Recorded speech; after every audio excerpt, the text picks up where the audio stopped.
Дами и господа, добро вечер. Ново издание на Рапорт со Јофе. Од вечерва, повторно во недела, после вестите, нешто пред или нешто по, или точно во 20 часот. Прво издание откако парламентот ни се распушти. Што направивме? Ги испуштивме децата од раце. Да, ова беше првата верзија на шега околу распуштањето. Втората беше собранието се распушти, па пратениците сега ни се распуштеници. Ама ова звучеше премногу навредливо и решивме да го тргнеме. Упс. Да, драги мои, собранието ни се распушти, чекаме да почне предизборната кампања и да се забавуваме. Мислам, не дека сега не се забавуваме. Еве, гледајте па ќе видите дека ни е навистина забавно. Сега, не знам дали се забележале, ама во последно време ова новинариве и медиумиве се нешто се бунат и обвинуваат владата. Демек немало слобода, имало многу притисоци, демек владата ги подкопувала медиумите со пари од кампањи, демек премиерот сакал да ги затвори критичните медиуми и слични глупости. Ева, почитувани новинари, еве ви го премиерот, слушнете го и ќе видите дека не сте во право и дека се си е најпрекрасно и најволшебно на тема слобода на медиуми.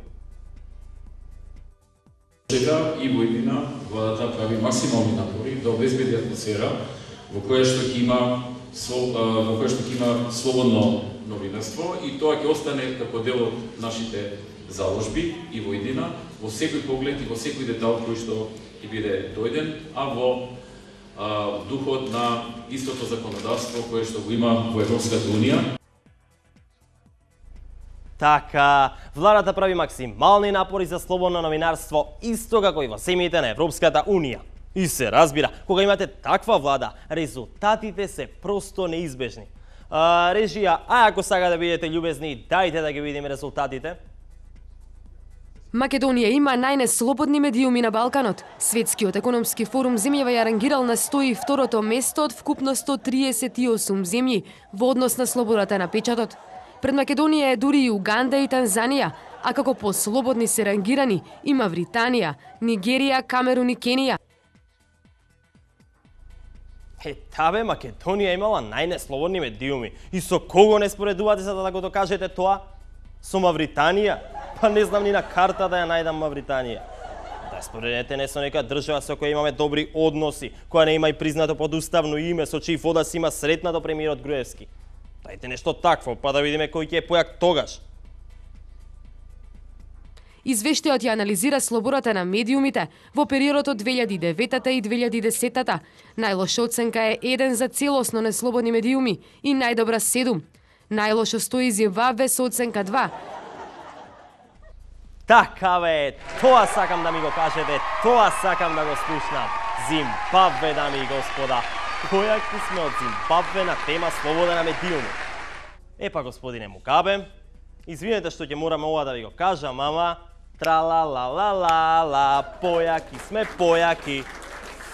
Да. Ваквите вести ме радуваат и треба што почесто да ги има. Колку што е можно повеќе да се истакнуваат нашите успеси. Зимбабве рече, а? Да. Дури сега ми стана јасно зошто се чуваше во тајно средбата на премиерот Груевски со претседателот Мугабе. И за неја се дозна дури откако за тоа извести А1. Премиерот Никола Груевски потврди, во Триполи на маргините на самитот ЕУ-Африка имал средба со претседателот на Зимбабве, контраверзниот Роберт Мугабе. За што разговарале, Груевски не соопшти. Такви се тие самити на кои што кој што може со секого се среќава и се користи таа ретка можност, тоа е еднаш во 2 години, човек да се сретне со поголем број на луѓе, да поразговара, да размени мислења и евентуално да предложи нешто, да побара нешто што би помогнало на државата. Во тие рамки, како што кажав, јас имав многу средби, секој со секого се сретнуваше. Така. Секој со секого, така чисто случајно. Скромноста секогаш му била силна страна на нашиот премиер. Не мора да бидете скромен премиер и да ја чувате во тајност темата на разговорот.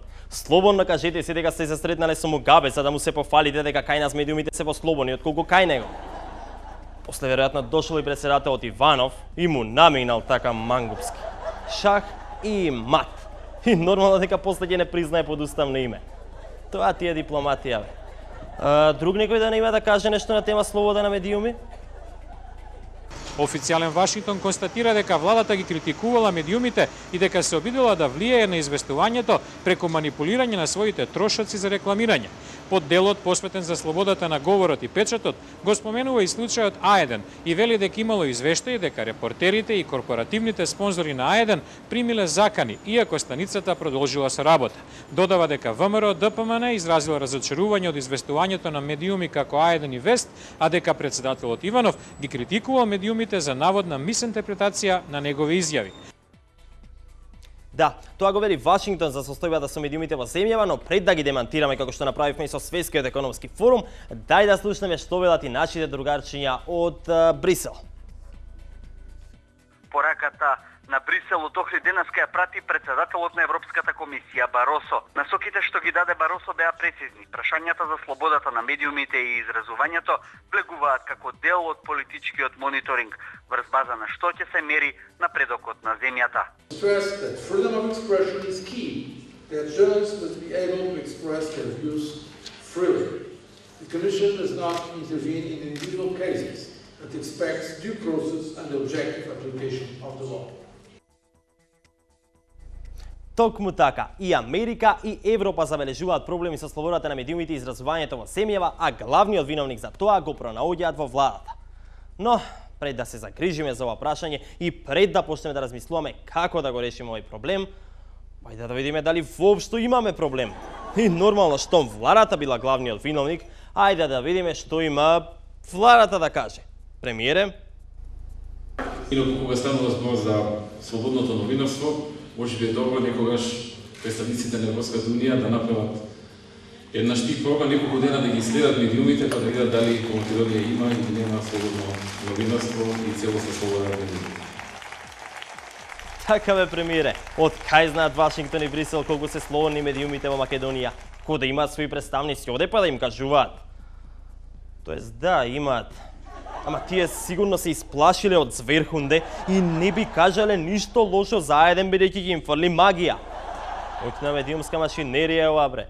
И треба да си магационер вработен во водовод за да и се спротиставиш, да кажеш нешто лошо за неја, да фрлиш 1300 евра за билборди. А ако си најобичен представник на Европската унија во Македонија, ќе се исплашиш и наместо А1 ќе обвиниш кутрата и фина влада која ништо не сгрешила.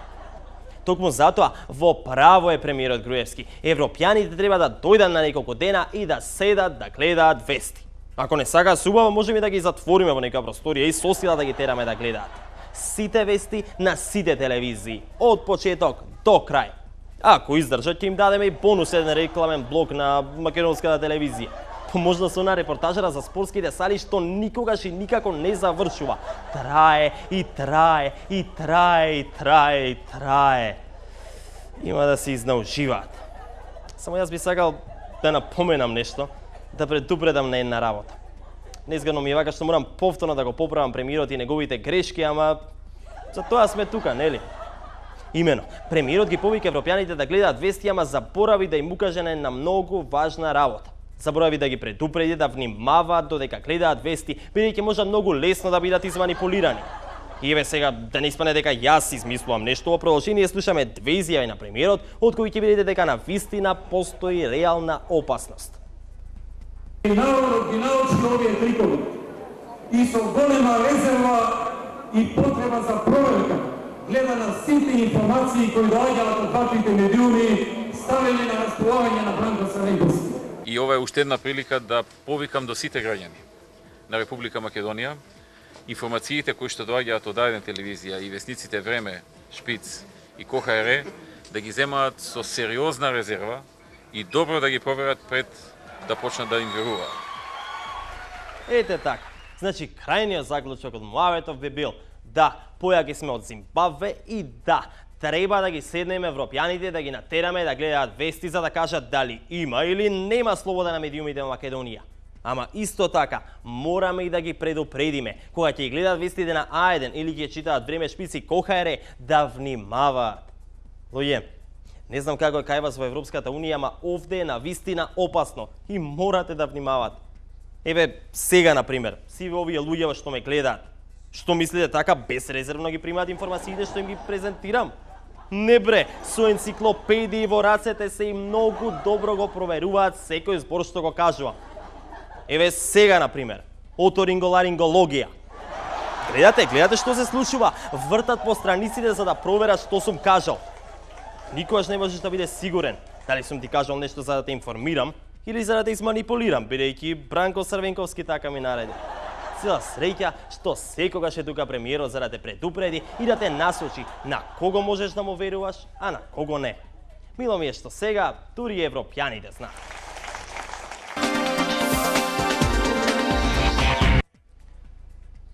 Во средата во Скопје беше пуштен во употреба булеварот Србија. На местото на настаното премени со ножици за сечење црвени ленти и со ливчиња со говори беа премиерот, градоначалници, министри и така натака и така натака.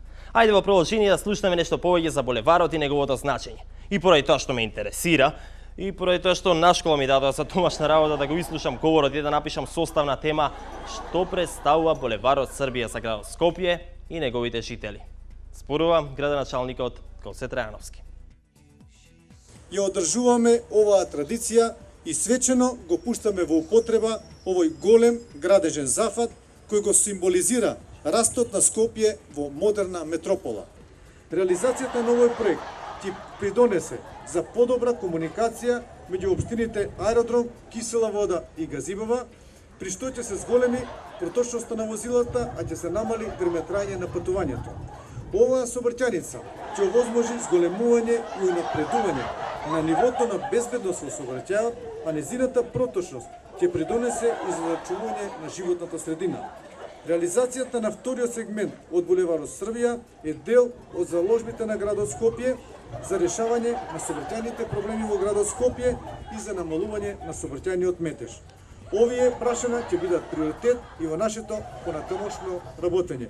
Ви благодарам и нека ни е со среќа. Јако. Што? Со среќа? Да, нека ни е со среќа. Зашто зборувавме? Извинете, јас малку заглавив на Facebook. Имаше некои интересни статуси и коментари. Ептене добро оваа технологија е нејзиниот напредок. Супер е тоа што можеме и од телефон да одиме на Facebook. Што? Состав за булеварот Србија? И табе, сосема заборавив на тоа. Ама тоа ти, вамо имаш досаден говор, овде имаш интересни статуси на Facebook. Ајде ве, што се секирам, ќе фатиме врски, ќе ми пише Петка секако. Туку, ова со Фейсбуков не е ново. Трендот на вклучување на Фейсбукот мобилен е тука уште од подамна. Еднаш го имавте и во емисијава, додека зборувавме за еден друг градежен зафат. Па ги имаме говорите, најпрвин Ставрески. Случка е поврзана со Министерството за финансии. Додека говори тој проверка на должината на брадата. Сакав да го видам тимот со кој ќе работам. Бе фрапиран од фактот дека Министерството беше сместено во канцеларии на 8... Па да видиме што има ново на Facebook. Потоа качување на бина и раскажување на Висо што го прочитал на статус на Facebook. И се разбира, тоа не е се. Го гледаме премиерот на Facebook од мобилен уште еднаш, овој пат во пуштањето на употреба на Меморијалниот центар на Холокаустот.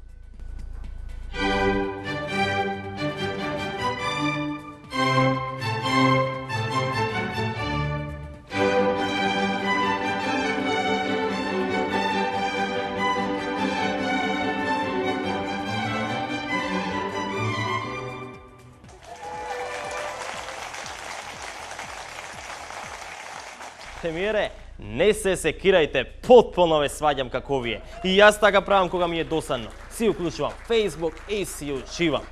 Нека зборуваат таму и така се тоа глупости. Добро, изгледа малку претера. Веројатно премиерот не се уклучува на Facebook, бидејќи колку што знам нема Facebook, ама сепак и не е толку страшно. Барем со негов телефон си се забавува. Ај да беше украден па да креневме паника. Ама нашиот премиер не е таков. Замислете Вацлав Клаус да ни беше премиер. Да, зборувам за претседател на Чешка кој доколку влегуваше на Facebook од телефон, сигурно телефонот немаше да биде негов. Да, во продолжение едно видео кое беше пуштено на телевизија во Чешка, а за кратко време преку интернет го обиколи целиот свет и стана хит. Претседателот Клаус во позета на Чиле бендисува едно пенкало, И магијата започнува. Како што ќе можете да забележите, ја вклучивме и нашата технологија за читање мисли. Уживајте. Види колку убаво пенкало. Како добро ви подпишува автограми. Чекај. Никој не ме виде, нели? Ајде сега во другата рака, па во мојот джеб.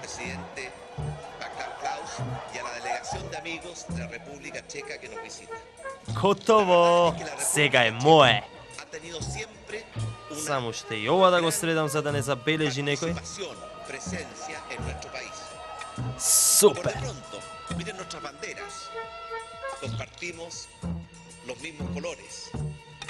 Мисијата успешна.